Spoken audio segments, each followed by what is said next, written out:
Kami ulang kembali berita-berita sekitar Bandung, pilihan kami hari ini.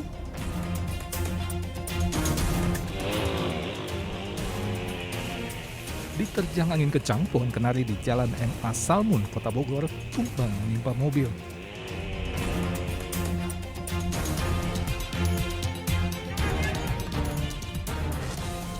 Ratusan warga di Padalarang, Kabupaten Bandung Barat berdesakan demi mendapatkan bantuan sosial.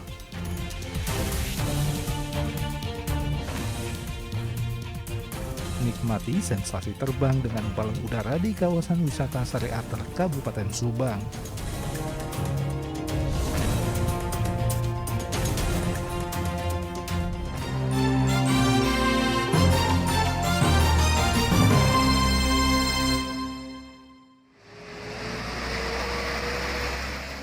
Truk gandeng pengangkut pakan ternak mengalami kecelakaan di ruas Pantura Pamanukan Subang Minggu sore. Gandengan truk terlepas hingga terguling dan menutup separuh badan jalan. Kecelakaan bermula saat truk gandengan pengangkut pakan ternak melaju dari arah Jakarta menuju Cirebon. Truk melintasi jalan berusak berlubang yang memicu goncangan kuat. Gandengan truk pun tiba-tiba terlepas hingga terguling. Sedangkan muatan truk berupa pakan ternak tumpah di pinggir jalan. Nginjak lubang. Ya. Awalnya nginjak lubang. Nah bisa lepas itu? Bisa. Barangkali ya nggak tahu sih. Oh, ya karena ada kerusakan barangkali ya? Nggak ada. Tapi habis nginjak lubang. Upaya evakuasi membutuhkan waktu lama karena seluruh isi muatan harus dipindahkan. Meskipun tidak ada korban jiwa, kecelakaan ini mengakibatkan lalu lintas tersendat. Zainal Arifin melaporkan dari Kabupaten Subang.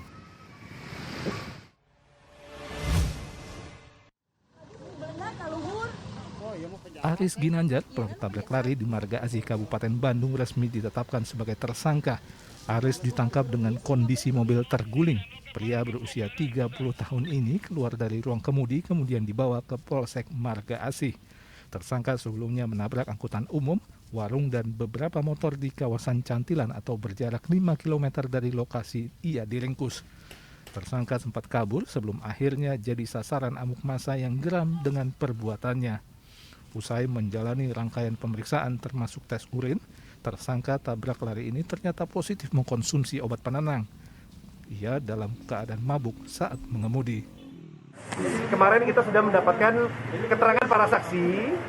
Dari situ kami juga lakukan olah TKP dan hari ini telah kami lakukan gelar perkara dan kami sudah tingkatkan statusnya menjadi tersangka. Dan dari hasil tes urin tersebut ada indikasi positif menggunakan obat penenang yang ini akan kami dalami juga lebih lanjut.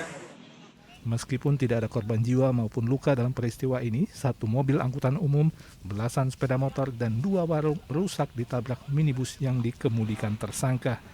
Akibat perbuatannya, ia terancam hukuman 6 bulan hingga 2 tahun penjara. Muhammad Abbas melaporkan dari Kabupaten Bandung.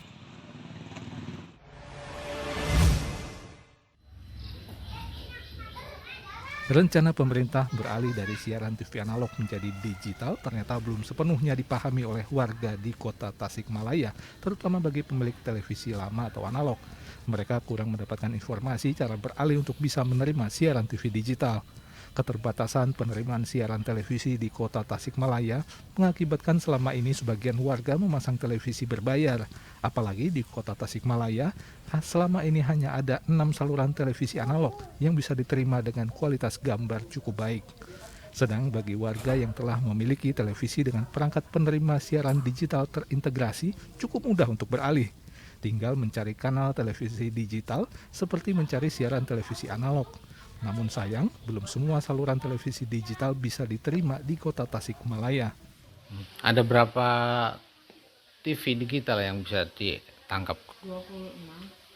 26 ya, sampai 28 tadi ya? Iya.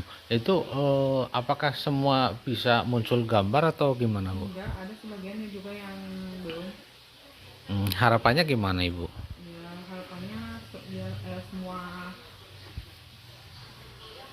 saluran lebih ketangkep, lebih banyak. Tantangan lebih dihadapi warga yang memiliki televisi dengan penala siaran analog. Mereka harus membeli perangkat penerima siaran televisi digital terpisah berupa set-top box agar bisa menikmati siaran televisi digital. Eko Setiabudi melaporkan dari Kota Tasikmalaya.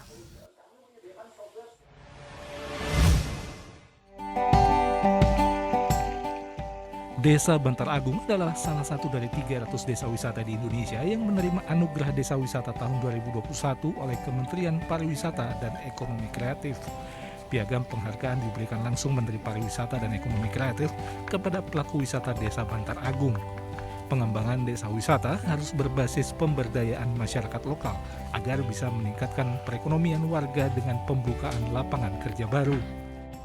Artinya outputnya untuk pemberdayaan masyarakat sekitar. Ya, outputnya harus berbasis komunitas, berdaya saing, berkualitas, dan berkelanjutan. Itu outputnya karena desa wisata saya melihat menjadi lokomotif pembangunan kita ke depan.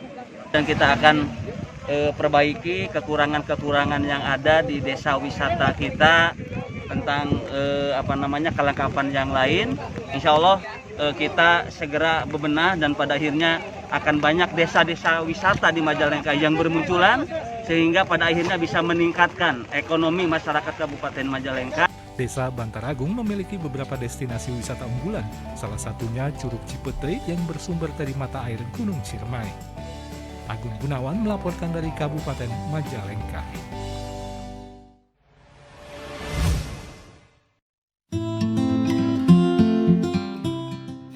Berwisata menaiki balon udara kini tidak perlu jauh-jauh ke luar negeri seperti ke Kapadokia, Turki. Anda bisa merasakan sensasi naik balon udara di kawasan wisata Sariater, Kabupaten Subang. Tak kalah seru, selama terbang dengan balon udara, wisatawan bakal menikmati pemandangan Gunung Tangkuban Parahu dan hamparan kebun teh yang mempesona. Apalagi sejuknya udara dalam sekejap mampu menghilangkan penat. Oh, sangat menyenangkan, happy, alhamdulillah bahagia. Di atas itu terasa kita melayang-layang. Jadi angan-angan kita merasa terbang di udara gitu. Serasa di Kapadokia. So yeah, it was fun. Kids loved it, so family happy. Takut nggak ketika naik ke atas? Gimana? Takut nggak atau? Ada berapa yang takut tapi enggak kok, safe banget, aman. Secara keamanan bisa dijamin sama? Jamin kok, mereka bikin foto di atas dan ya anak-anak senang banget. Lokasi ini menjadi satu-satunya wisata balon udara resmi di Indonesia. Namun karena dipengaruhi cuaca, wisata balon udara Sariater hanya bisa dilakukan pada pukul 6 pagi hingga pukul 9 pagi. Pengunjung yang ingin berwisata balon udara harus melakukan pemesanan sehari sebelumnya. Saya kira karena balon udara ini tidak setiap hari, jadi hanya Sabtu dan Minggu saja, di mana tamu-tamu kita, terutama di tamu-tamu di weekend itu kan lebih banyak, jadi pemesanan itu cukup animonya cukup banyak juga ya. Untuk menikmati sensasi wisata balon udara, pengunjung dikenakan biaya Rp600.000 per orang. Pengunjung juga bisa mengambil paket keluarga sebesar Rp1.500.000. Zainal Arifin melaporkan dari Kabupaten Subang. Assalamualaikum. Yuk ikuti lomba membaca Al-Quran Kori Kori Cilik Indonesia. Kirimkan video membaca Al-Quran ke koricilikindonesia@gmail.com. Format video HD dan landscape dengan durasi maksimal 5 menit. Cantumkan nama, tanggal lahir, alamat, dan nomor telepon peserta. Video membaca Al-Quranmu ditunggu sampai tanggal 10 Maret 2022. Saksikan Kori-Kori Cilik di Ajwa TV.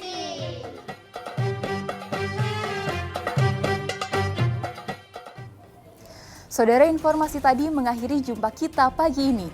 Atas nama rekan yang bertugas, saya Tianisa mengucapkan terima kasih atas kebersamaan Anda. Selamat beraktivitas dan sampai jumpa.